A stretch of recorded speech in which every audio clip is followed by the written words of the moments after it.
Эфирде күндүн ыргагы маанилүү жаңылыктар топтому менен тааныштырабыз. Кызматта мен Наргиза Жолдошбек кызы. Саламатсыздарбы? Коронавируска каршы күрөшүү боюнча республикалык штабтын 18 февралдагы маалыматына караганда, акыркы бир сутка ичинде COVID-19дан Бишкекте бир адам каза болду. 70 кишиге вирус жаңы жуккандыгы айтылды. Саламаттык сактоо министрлигинин расмий эсеби боюнча коронавирустун курмандыктары 1447 кишиге жетти. Ал эми инфекцияны жугузуп алгандардын жалпы саны 85.689 адамды түздү. Алардын 82.525 айыгып чыкты. Учурда ооруканада 418 бейтап дарыланып жатса, 360 бейтап үйүндө дарыланууда. Биринчи вице-премьер балдардын пневмонияга чалдыгуусуна байланыштуу кеңешме өткөрдү. Артем Новиков балдар арасындагы сасыктуу пневмония жана Кавасаки синдромуна окшош оорулардын көбөйүүсү коомчулукта кооптондурууларды жаратып жаткандыгын баса белгиледи. 14 жашка чейинки балдар боюнча медициналык маалымат кампасын чогултуп, күнүгө сасыктуу менен пневмониянын эсебин алып туруш керек. Менчиктин кайсы түрүнө карабай бардык билим берүүчү мекемелер ар бир бала тууралуу маалымат берүүгө тийиш. Мектеп жана мектепке чейинки мекемелер азыр жарым-жартылай аралыкта иштеп жатат. COVID-19 вирусуна толук кандуу анализ жасалмайынча жапырт ачуу тууралуу сөз кыла албайбыз, деди Новиков.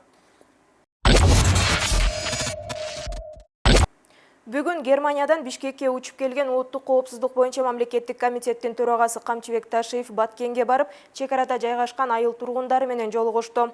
Ал жолугушууда көйгөй жараткан чек ара маселеси чече тургандыктарын айтышып, жашоочуларды сабырдуулукка чакырды. Бұл жерде мына аксакалдарыбыз, урматтуу аксакалдарыбыз отурат, апаларыбыз отурасыздар, айрыкча жаштарыбыз, урматтуу жаштар, кызыккандуулукка алдырып, ызычуу боло бербегиле. Биз проблеманы билебиз. Көп нерсе бул жерде айтылбайт. Көп нерсени мен айта албаймын силерге. Себеби, эгер ал айтыла турган болсо, анда сыр болбой калат.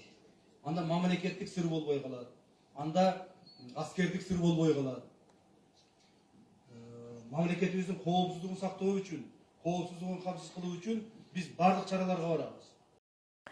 Жолугушууда Ташиев Тажикстан жана Өзбекстан менен чектеш аймактардагы талаштуу маселелерди чечүүдө бардык жоопкерчилик өз мойнунда экендигин айтты. Жана ошондой эле Ташиев мамлекеттин байлыгын уурдайм деген түшүнүктөн арылууга убакыт келгендигин баса белгиледи. Кудай буйрса, бул жерден азыр саат 4-тө учуп кетебиз. Баары эле жумушка барып, президент менен жолугам бүгүн кечинде эле. Сиздер боюнча бардык толук маалыматтарды айтып берем. Эртеңден баштап көрөсүздөр. Эртеңден баштап биз дагы бир нече чоң чиновниктерди камакка алабыз. Себеби алар элдин канын соргондор. Жөн адамга тийбейбиз. Жөнөкөй адамга тийбейбиз. Мындан ары кимдир бирөө коррупция кылганды, кылам деген даже оюна келбеш керек да. Же мамлекетке жакшынакай кылып ишке берем, же болбосо мен иштебейм. Мен урдай албайт экенмин. Мен иштебейм, барып мал багайын деп малым баксынчы болот. Мына силердин араңарда ушул жаштардын арасында илимдүү, билимдүү, окууну бүтүп келген, бирок мамлекет үчүн иштейм деген жаштарыбыз көп. Ошолор келсин иштесин. Ошолор иштесин. Ташиев менен кошо айыл тургундарына жолугушууга өкмөттүн Баткен облусундагы жаңы дайындалган ыйгарымдуу өкүлү Өмүрбек Суаналиев, мамлекеттик чек ара кызматынын төрагасы Уларбек Шаршеев баштаган бир нече өкмөт мүчөлөрү катышты.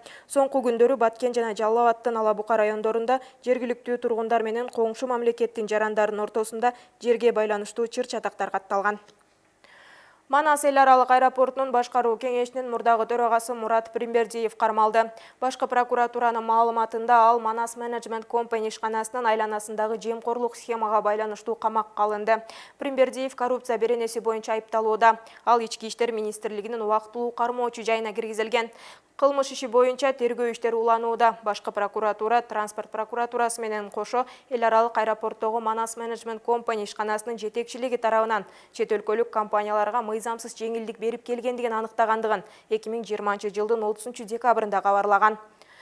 Февралдын башында башкы прокуратуранын басма сөз кызматы ушул эле иштин алкагында Бишкектин мурдагы мэри Албек Ибраимовго карата дагы бир кылмыш иши козголгондугун кабарлаган. Анда Ибраимовдон тышкары мекеменин мурдагы президенти Эмир Чукуев жана башка жооптуу кызматкерлер Мүлк фонду менен монополияга каршы күрөшүү агенттигинин тиешелүү өкүлдөрү шек саналып жаткандыгын маалымдаган. Бишкектин 1 райондук соту экономикалык кылмыштарга каршы күрөшүү боюнча мамлекеттик кызматтын мурдагы төрагасы Бакир Таировдун бөгөт чарасын өзгөртүп, өлкөдөн чыкпоо тууралуу тил каттын негизинде абактан бошотту. Маалыматка ылайык, анын бөгөт чарасы кечээ 17 февралда каралган. Анын камактан чыгышына тергөө менен кызматташуу тууралуу келишим түзгөндүгү себеп катары көрсөтүлдү. Мындан сырткары айыпталуучу өлкө бюджетине $14.000 каражат төлөп бергендиги маалымдалды. Бакир Таиров 2020 жылдын октябрдагы парламенттик шайлоо үчүн мамлекеттик мекемелерден акча чогулткан деген шек менен ошол эле жылы 10 декабрда кармалган.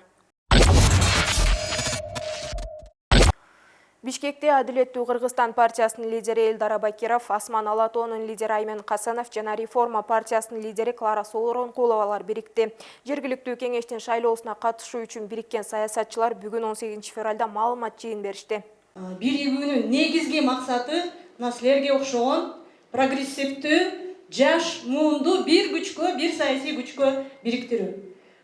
Ушул максат менен биз биринчи кадам жасап атабыз. Кудай буйруса, ушул биринчи биздин ушул кадамыбыз бир чоң кадамдарга айланып, бир чоң жолго чогуу түшсөк дагы, тилеген, баарыбыз тилеп турган мамлекетибиз гүлдөсүн, өнүксүн деп тилеп турган максатыбызга чогуу жетишибиз керек. Ушуну азыркы күндө баарыбыз эле так жана даана түшүнүп калдык.